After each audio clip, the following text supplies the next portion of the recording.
Hello. My name is Tom Chi, and ever since I was a young child, I was determined to understand how the entire universe worked. And that fascination led me to my first job at age 15. I did astrophysical research with the Harvard-Smithsonian Observatory and active galactic nuclei. Now, years after being a scientist and astrophysicist, I slowly kind of matured out of that and entered the world of people. And it actually turns out that the world of people is way harder to understand than the entire universe. But I stayed with it, and in the process of being a technologist, an inventor, and an entrepreneur, I've learned a lot about people.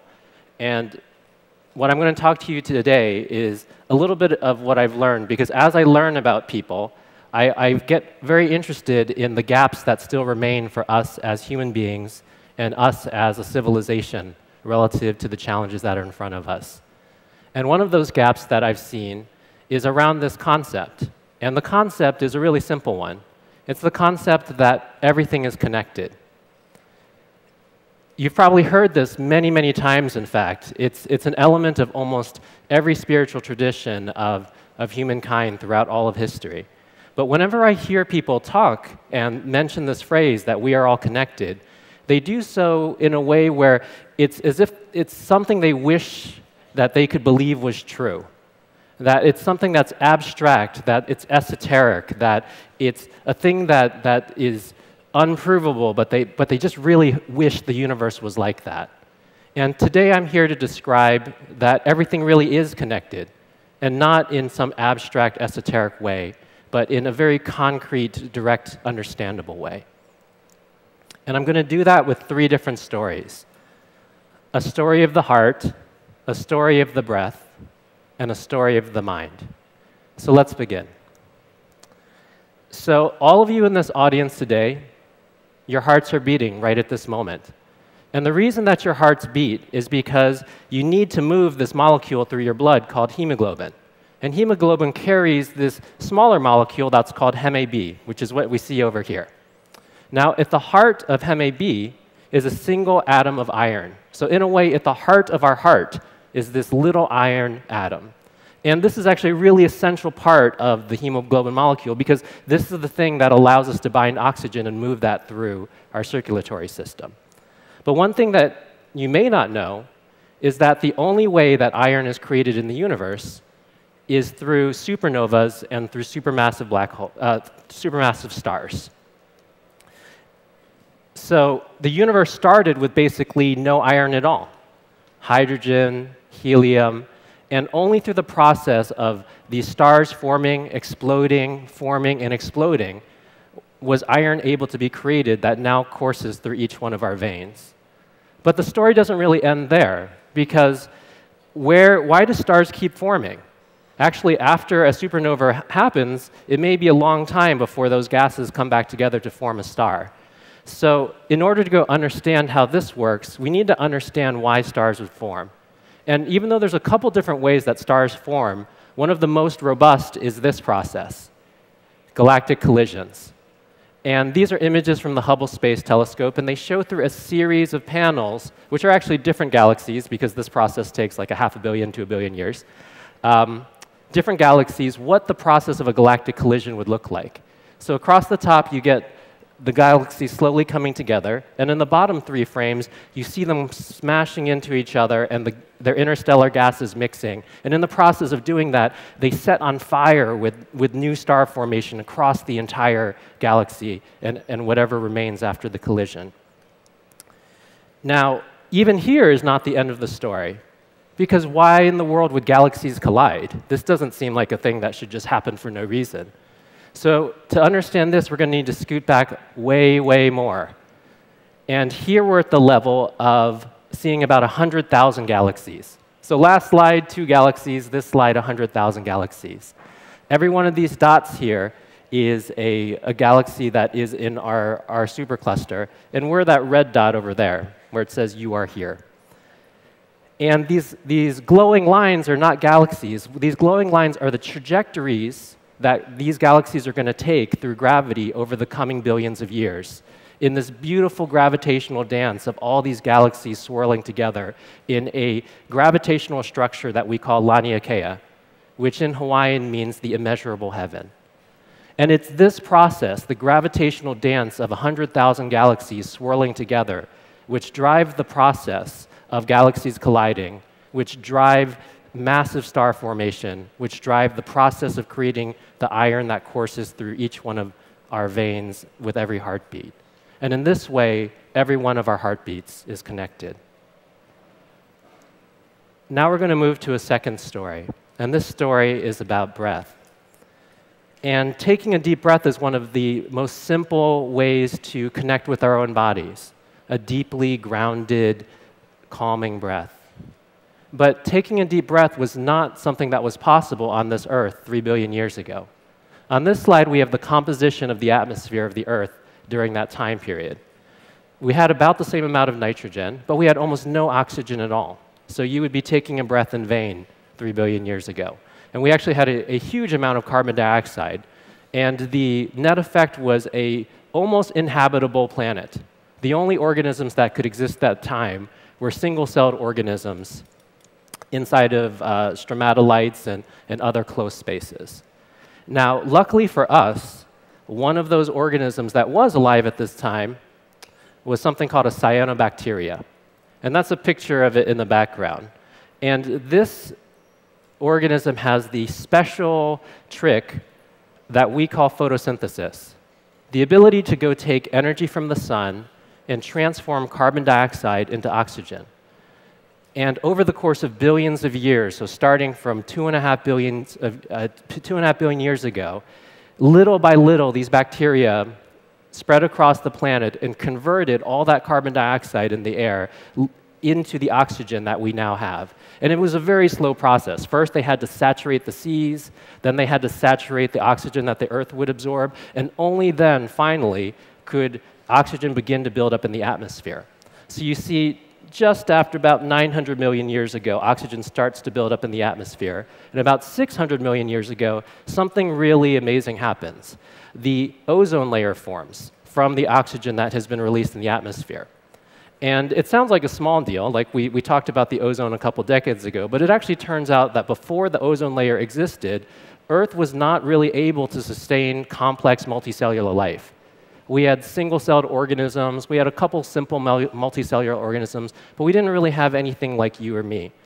And shortly after the ozone layer came into place, the Earth was able to sustain complex multicellular life. There was a Cambrian explosion of life in the seas, and the first plants got onto land. In fact, there was actually no life on land ahead of that. Another way to go see this is kind of a chart of pretty much most of the animals that you guys are familiar with, and right at the bottom in time is the formation of the ozone layer. Like nothing that you are familiar with today could exist without the contributions of these tiny organisms over those billions of years. And where are they now? Well, actually, they never really left us.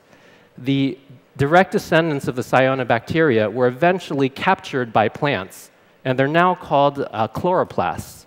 So this is a zoom-in of a plant leaf, and we probably ate some of these guys today, where tons of little chloroplasts are still trapped in contributing photosynthesis and making energy for the plants that continue to be the other half of our lungs on Earth. And in this way, our breaths are very deeply united. Every out-breath is mirrored by the in-breath of a plant, and their out-breath is mirrored by our in-breath. And I'm going to take a little aside here for a moment with this story, because imagine for a moment, and this is a thought experiment, imagine you were one of these little organisms 2 billion years ago. You might be born, you live a couple weeks, you die, and you kind of feel like, well, nothing really changed. I mean, I had no purpose in this life. Like, the world I came to is exactly the same as the world that I left. But what you wouldn't have understood is that every breath that you took contributed to the possibility of countless lives after you, lives that you would never see, lives that we are all a part of today. And it's worth thinking that maybe the meaning of our lives are actually not even within the scope of our understanding, because it's true of every one of these organisms, and it may also be true of us. Last story of connection is the story of the mind. And this is not our minds are all connected in some psychic way or some scientifically unexplainable way. I'm going to explain the connection of the mind through the simple story of this instrument. This is a piano, and I have actually a good relationship with pianos. Thanks, Mom. She gave me piano lessons very early. I think you have to if you're Asian. But a beautiful thing about this instrument is it is so nuanced and so textured and so complex, and so much beauty can be created from it that people can make an entire career, they can make an entire lifetime out of playing this instrument.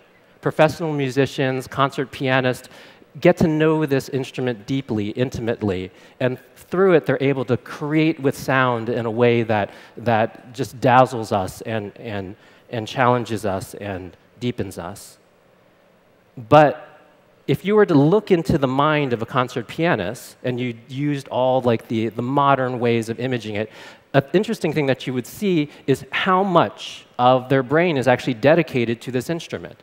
The ability to coordinate 10 fingers, the ability to work the pedal, the feeling of the sound, the understanding of music theory, all these things are represented as different patterns and structures in the brain. And now that you have that thought in your mind, recognize that this beautiful pattern and structure of thought in the brain was not possible even just a couple hundred years ago, because the piano was not invented until the year 1700. This beautiful pattern of thought in the brain didn't exist 5,000 years ago. And in this way, the skill of the piano, the relationship to the piano, the beauty that comes from it was not a thinkable thought until very, very recently in human history. And the invention of the piano itself was not an independent thought. It required a depth of mechanical engineering. It required the history of stringed instruments. It required so many patterns and structures of thought that led to the possibility of its invention and then the possibility of the mastery of its play. And it leads me to a concept I'd like to share with you guys, which I call the Pallet of Being. Because all of us are born into this life having available to us the experiences of humanity that has come so far. And we typically are only able to paint with the patterns of thought and the ways of being that existed before. So if the piano and the way of playing it is a way of being, this is a way of being that didn't exist for people 5,000 years ago. It was a color in the palette of being that you couldn't paint with. Nowadays, if you're born, you can actually learn this skill. Nowadays, if you're born, you can learn to be a computer scientist, another color that was not available just a couple hundred years ago. And our lives are really beautiful for the following reason. We're born into this life. We have the ability to go make this unique painting with the colors of being that are around us at the point of our birth. But in the process of life, we also have the unique opportunity to create a new color. And that might come from the invention of a new thing, a self-driving car, a piano, a computer. It might come from the way that you express yourself as a human being. It might come from a piece of artwork that you create. Each one of these ways of being, these things that we put out into the world through the creative process of mixing together all the other things that existed at the point that we were born, allow us to expand the palette of being for all of society after us. And this leads me to a very simple way to go frame everything that we've talked about today. Because I think a lot of us understand that we exist in this kind of marvelous universe, but we think about this universe as we're this tiny, unimportant thing. That there's this massive physical universe, and inside of it, there's the biosphere, and inside of that, that's society, and inside of us, well, we're just one person out of 7 billion people, and how can we matter? And we think about this as like a container relationship where all the goodness comes from the outside to the inside, and there's nothing really special about us. But the Palette of Being says the opposite. it says that the way that we are in our lives, the way that we affect our friends and our family, begin to change the way that they are able to paint in the future, begins to change the way that communities then affect society, the way that society could then affect its relationship to the biosphere, and the way that the biosphere could then affect the physical planet and the universe itself. And if it's a possible thing for cyanobacteria to completely transform the physical environment of our planet, it is absolutely a possible thing for us to do the same thing. And it leads to a really important question for the way that we're going to do that, the manner in which we're going to do that. Because we've been given this amazing gift of consciousness. And because of this gift, we have the ability to deeply understand our connectedness in the way that we haven't seen other animals having the opportunity to do so. And because we can deeply understand our connectedness, we're the ones that have the decision on how we're going to go use that knowledge, how we're going to go use it to build our societies and to shape our lives. I think the reason that all the spiritual traditions have got this concept of we are all connected inside of it is because the societies that actually deeply adopt this idea are the ones that over time deepen their level of consideration, deepen their level of expression, deepen their level of understanding for each other. And this is the reason that this idea pops up over and over at the core of spiritual traditions. And I hope through this talk you see that the reason that it appears at the core of science is it's actually something that is just literally true of the physical universe at every single level of organization and every single manifestation of matter, energy, and life. So I'd like us all to come together with this knowledge and understand through this truth about how the universe is, that because our hearts, our breath, and our mind are connected in this way, we need to challenge ourselves to understand what it means to live from this truth. Thank you.